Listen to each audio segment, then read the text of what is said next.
দেখতে অনেক সুন্দর লাগছে।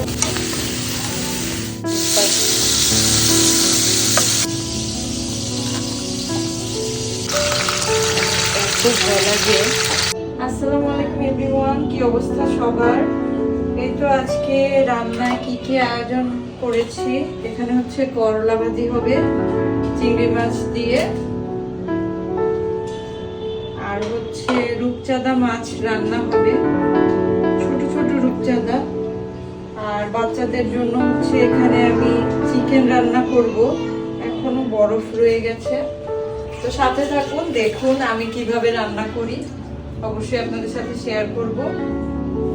আর ভিডিওগুলো যদি ভালো লাগে তাহলে অবশ্যই লাইক কমেন্ট শেয়ার করে দিবেন চ্যানেলটি। এখানে আমি পেঁয়াজগুলো হালকা ভেজে এখন উপর থেকে কিছু কাঁচামরিচ দিয়ে দিয়েছি। এখন আগে থেকে কেটে রাখা চিংড়ি মাছগুলো দিয়ে দিচ্ছি এবং সব কিছু একসাথে ভাজা ভাজা করে নিব। কাঁচামরিচটা আমি পেঁয়াজের সাথেই দেই, এতে ভাজির মধ্যে একটা সুন্দর স্মেল আছে। আর যেহেতু এটাতে আমি কোনো গুঁড়ামরিচ ইউজ করবো না, আর একটু সবুজ সবুজ করেই করবো ভাজিটা, চিংড়ি মাছটা একটু বাড়িয়ে দিয়েছি। জানি খেলে অনেক ক্ষতি হয় চিংড়ি মাছ, কিন্তু চিংড়ি মাছের পরিমাণটা একটু বেশি দিলে ভাজিটা অনেক মজা হয়। ধুয়ে রাখা করলাগুলো দিয়ে দিব।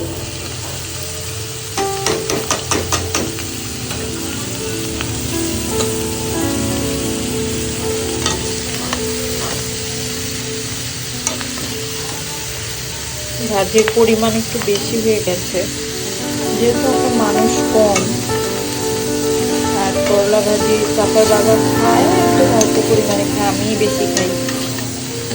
তো দুই বেলায় দেখা গেছে আম্মু আর আমি মিলে। চিকেনগুলো সব দিয়ে দিয়েছি। এখানে চিকেনের বুকের মাংস আছে, তো এগুলো ভালো করে ভেজে নিব। বাচ্চারা চিকেন খেতে পছন্দ করে, তো দেখা যায় একদিন পরপরই রান্নাটা করতে হয়। আদা রসুন ভিজিয়ে দিয়েছি।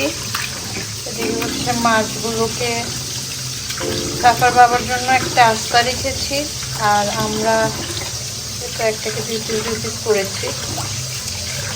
এত বড় পিস আমিও খাই না, আর বাচ্চারা তো খেতে পারবে না। ধুয়ে নিব ভালো করে, দিব। এক পাশ হয়ে গেছে, এক পাশ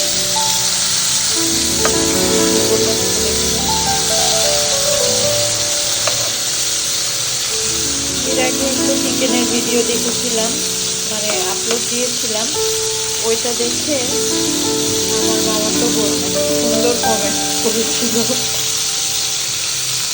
চিকেন ভাজতে ভাজতে আমার তো কমেন্ট মনে পড়ে গেল।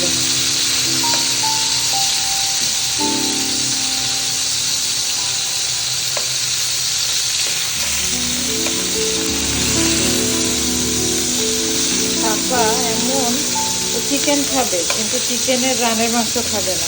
গরু মাংস খাবে, কিন্তু গরু মাংসের কোনো চর্বি হাড্ডিওয়ালা পিস খাবে না, একদম সলিড রানের মাংস খাবে।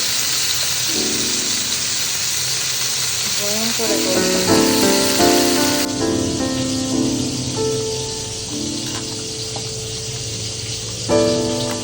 ভালো করে মিশিয়ে নিচ্ছি, হালকা ভাজা দিয়ে তারপর রান্না করবো।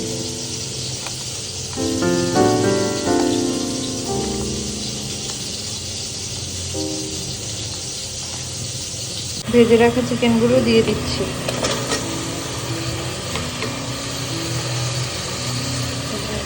ধুয়ে বানিয়ে দিলাম।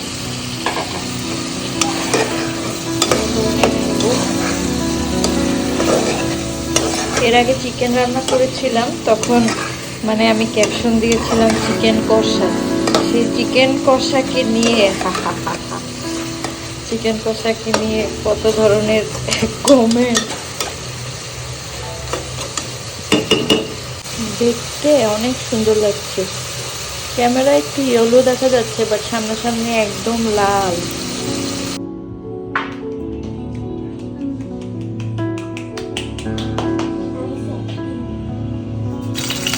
মাছগুলো সব ভেজে নিচ্ছি।